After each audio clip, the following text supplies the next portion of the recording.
सन्माननीय सभागृह, विकास सानेंनी अतिशय मार्मिक प्रश्न त्या ठिकाणी केला. त्यांनी जो शेवटचा टीडीआरचा विषय सांगितला ना, तर मी विशेष नाव घेईल आदरणीय स्वर्गीय लक्ष्मण जगताप यांचं. त्यांनी गेले 5 वर्ष त्यावेळेस त्यांनी तो प्रयत्न केला होता की रेड झोन असू द्या, ग्रीन झोन असू द्या, ब्ल्यू लाईन मधला असू द्या, त्याला ऍटलिस्ट 2 पट टीडीआर जर नॉर्मल याला देतात तर त्याला पण दिला पाहिजे.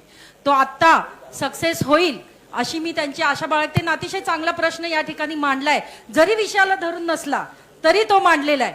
मी महापौर साहेब एक सांगेल की सुलभानी सांगितलं की गेले जेव्हापासून हे कर आकारणी झाली आहे ना, तेव्हापासून आमचा परिसर, मग पिंपरी असेल, पिंपरी वागिरे असेल, प्राधिकरण असेल, भोसरी असेल, हे गेले जेव्हापासून ही कर आकारणी आहे तेव्हापासून हे हायेस्ट कर देत आहेत.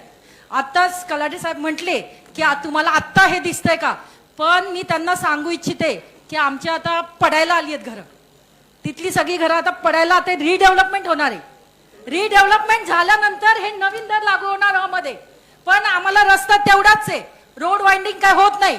डीपी यांनी तहकूब करून टाकला, यांना 2 सदस्य मिळत नाहीत डीपी मध्ये द्यायला, तो तहकूब केला. रोड वाइंडिंग आमच्या इथं होऊ शकत नाही. रोड वाइंडिंग 3 चेअरमन तर अनफॉर्च्युनेटली येणारच ना चेअरमन, तर तुम्हाला एकच सदस्य द्यायचा आहे. आमचा एक सदस्य आणि तुमचा एक सदस्य. बरं घ्या ना, आमचा एक सदस्य घ्यावा ही विनंती आहे. पण चेअरमन येणारच, आमच्या महापौरांना घ्या, पण द्या ना तेवढे 3 सदस्य. यांना मिळत नाही, एवढे 86 लोक स्टँडिंग सगळी तुमच्या हातात, तरी तुम्हाला 3 सदस्य मिळत नाही. महापौर, रस्त्यांची आमची अतिशय दयनीय अवस्था आहे. प्राधिकरण धरून पण मी सांगेल, कारण तिथं रोड वाइंडिंग होऊ शकत नाही. जर रोड मोठे केले, रिडेव्हलपमेंट झाली तरच रोड मोठे होतील. माझा विषय सांगते मासुकर कॉलनीतला, तिथं जर मी रोड वाढवायचं ठरवलं तर मी रोड वाढवू शकत नाही. ट्रॅफिकची दयनीय अवस्था आहे. पाणी 24/7 ते स्वप्न गेलं. आता 12 तास नाही, 4 तास पण पाणी नीट मिळत नाही आमच्या भागामध्ये. इथे तरी मोठमोठ्या टाक्या स्टोरेजला वरती आहेत, ह्यांच्या रावेत असेल, वाकड असेल, इथे आमच्या इथे स्टोरेजला पण टाक्या नाहीत, कारण जुनी घर आहेत, म्हाडाची जुनी घर आहेत, सगळी प्राधिकरणाची जुनी घर आहेत, ती पडीक आलेली आहेत. टॅक्सवरच बोलतीये मी, सुविधांचं सांगतेय.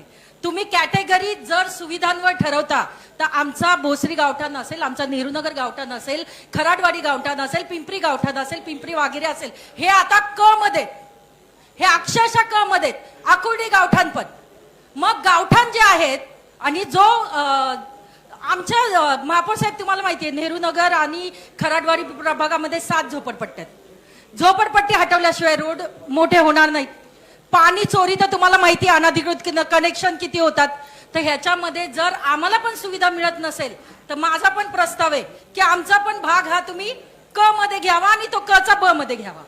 जर तुम्ही करत असाल ह्याला, तर आम्हाला पण आमच्या भागाला तीच तुम्ही केली पाहिजे. आणि तसं असेल तर कलाटेंसारखा आमचा पण विरोध आहे, आमचा पण सगळ्या महिलांचा या गोष्टीला विरोध आहे. सगळं तुम्ही ठेवूच नका ना. तुम्ही जर म्हणता गेले 5 वर्ष भाजपची सत्ता आहे, आता पण भाजपची सत्ता आले, कानाकोपऱ्यात विकास पोहोचलेला आहे, मग का डिवायडेशन? विकास जर कानाकोपऱ्यात पोहोचलेला ना तर कर पण सेम ठेवा. मग कर सेम ठेवा, असं नका म्हणू तुम्ही इकडे विकास नाही तिकडे विकास नाही. कर हा सेम ठेवावा ही मी आमच्या सगळ्यांकडनं चेअरमनला विनंती करते की कर सगळीकडे सेम ठेवा. स्मार्ट सिटीला तुम्ही ब मध्ये घेताय, स्मार्ट सिटी मला तुम्ही ब मध्ये घेताय आणि आमच्या गावठाणाला तुम्ही अ मध्ये घेताय. ठीक आहे ना, मान्य मान्य मान्य.